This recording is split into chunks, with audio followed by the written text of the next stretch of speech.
Oi, pessoal, tudo bem? Sejam muito bem-vindos, bem-vindas ao nosso podcast, o JBR News, a parceria entre nós do Imagem e Credibilidade e o Jornal de Brasília, né, que é um super parceiro, abriu espaço para que nós continuemos postando esse conteúdo no portal do JBR. Então, é um prazer, é um privilégio estarmos diariamente aqui. Hoje, sem a presença do Alexandre Jardim, mas não tem problema, o Alexandre volta amanhã e hoje um bate-bola entre eu, Estevão Damásio, e o jornalista Rodolfo Lago. Diariamente a gente se reúne para tentar estabelecer uma pauta que chame a sua atenção. E hoje, conversando com o Rodolfo, eu entendo, né, nós entendemos que o papel do Congresso nesse momento é estratégico e o relacionamento entre legislativo e executivo ainda mais, né, para o bem da própria economia, para o bem do país como um todo. Então nós vamos por aí, porque agora não tem mais desculpa, né? O pleito municipal, que inegavelmente absorve boa parte dos deputados e dos senadores, isso já passou, isso acabou, agora é passado, agora é olhar para frente. Estamos ainda em meio a uma pandemia, mas, particularmente, eu acho que nada justifica essa letargia, viu, Rodolfo? Essa paralisia dos trabalhos do Congresso, a não ser por questões que beiram a mesquinharia ou interesses dos próprios líderes envolvidos. Qual a primeira análise que você faz, hein, Rodolfo, desse processo nesse momento? Pois é, Estevão, como você mesmo falou, né, e nossos seguidores aí que nos acompanham, a gente agradece muito sempre o prestígio da audiência deles, né? Como você falou, agora não tem mais desculpa, né? A eleição acabou, o ano está acabando e é preciso, enfim, que o Congresso retome as suas atividades e dê aí algumas respostas, porque, enfim, nós estamos numa situação muito complicada, né? Nós estamos entrando, a pandemia não acabou, ela não está perto de acabar, né? Ainda precisa haver a vacina e essa vacina ser distribuída, as pessoas serem imunizadas, né? Então nós ainda vamos ter dias muito difíceis, Estevam, e nossos amigos. Os dias difíceis estão longe ainda de acabar, e aí, como é que vai ser isso? Porque nós ainda não temos sequer orçamento aprovado para o ano que vem. A Comissão Mista de Orçamento não chegou sequer a ser instalada, né? Esse governo se elegeu com a promessa de que iria fazer diversas reformas estruturantes.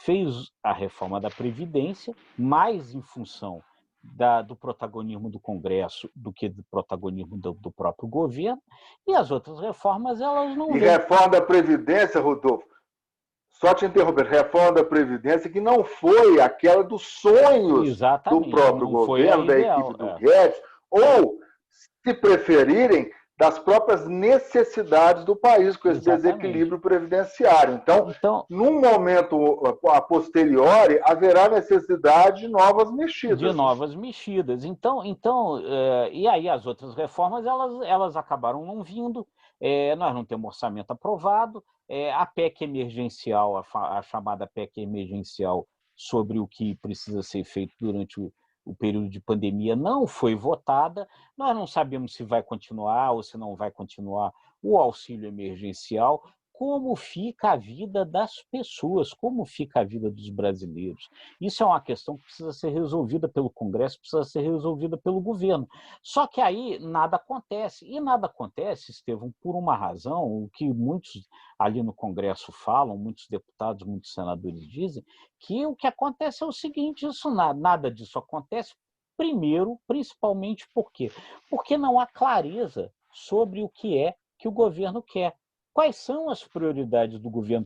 Que reformas o governo quer que sejam tocadas? E aí, você até chegou a falar sobre isso aqui no conteúdo recente nosso, aí pode acontecer, de novo, do seguinte, o Congresso assumir para si o protagonismo e tocar ele a agenda. E, nesse sentido, já se discute a possibilidade de botar na frente a reforma tributária, aí alheia ao governo e tocada pelo Congresso, mas, enfim, é tudo muito complicado por essa falta de azeitamento, por essa falta de entendimento entre as partes para fazer tocar uma agenda e isso tudo prejudicar a gente, né?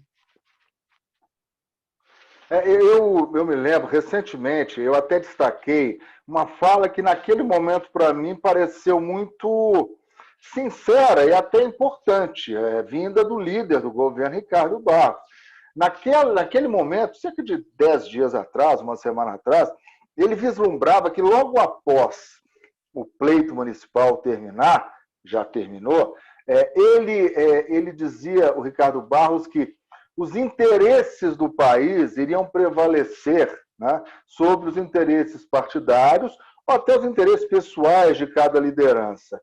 Eu presumia que após aquela fala, nós já estaríamos, não nos bastidores, às claras mesmo, com reuniões marcadas essa semana entre governo e Congresso para estabelecer uma pauta prioritária para o país. Orçamento, obviamente, PEC emergencial e, a partir daí, outras medidas, ou estabelecer um cronograma de reformas que ainda estão pendentes, entre as quais, claro, a tributária e a administrativa, a reforma do Estado, para que o país tenha clareza. Você foi muito feliz ao endossar essa tese que algumas lideranças estão destacando. O governo, além de não abrir espaço para o diálogo, não diz o que quer. Eu acho que na própria equipe econômica há divergências internas. Então, são empecilhos que o governo não consegue contornar, e isso vai fazer falta. Nós já estamos aos 45 do segundo tempo, hein? Sem dúvida, né, Estevam? E aí se soma mais uma outra questão, né? Terminada a eleição, já começou o jogo da sucessão lá no Congresso, na Câmara e no Senado. E aí os atores voltam lá, alguns fortalecidos, outros enfraquecidos, para esse jogo, né? E aí o risco é esse jogo dominar todo o cenário e dificultar o entendimento. Quer dizer, se agora entra governo, entra Rodrigo Maia, entra Davi Alcolumbre, mais interessados ali em saber quem é que vai comandar o Congresso Nacional, né, entrarem nessa disputa, aí nada se conversa, nenhum entendimento se chega, né?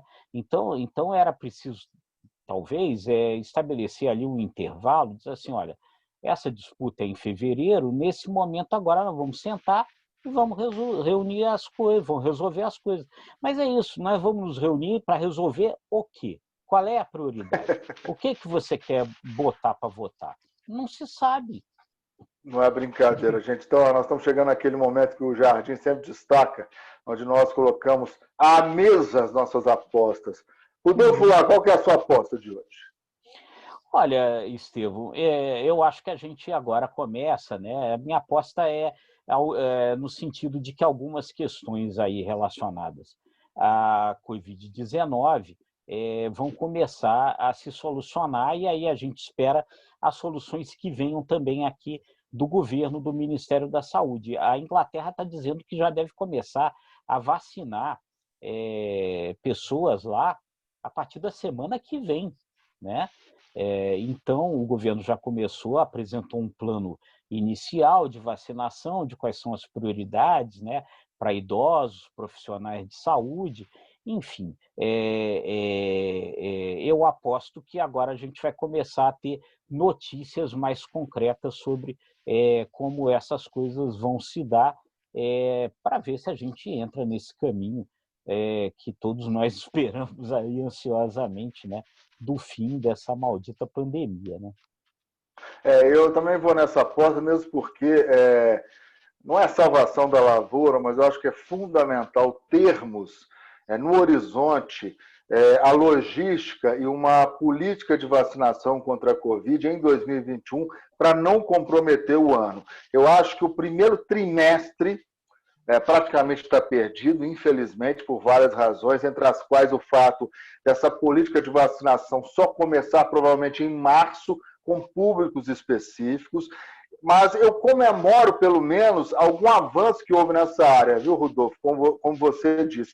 Pelo menos agora nós temos um horizonte de política já sendo desenhado. Os públicos-alvo, as expectativas de início para março. Agora só falta o governo definir como vai ser o processo de compra, se a Anvisa, de fato, estuda a possibilidade de autorizar de forma emergencial, mesmo sem o registro dessa vacina, isso está no horizonte também, e solucionar essa questão da vacina, porque uma vacina tem que ser armazenada a menos 70, da Pfizer.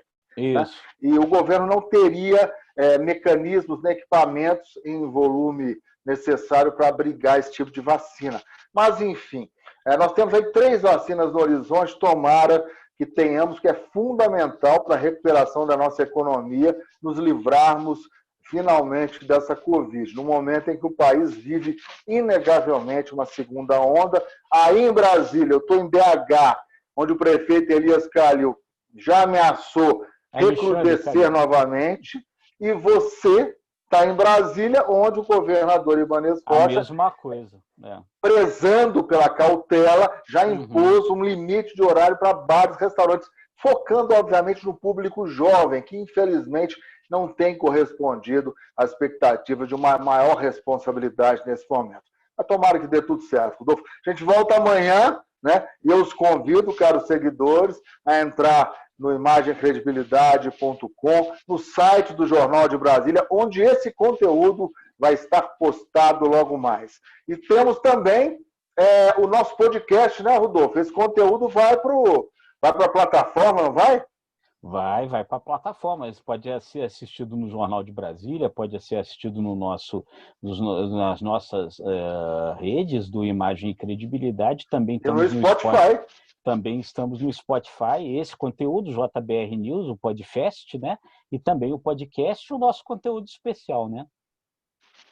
Até mais, pessoal. Até amanhã. Tchau, gente. E voltem a ficar em casa. A doença não acabou, gente.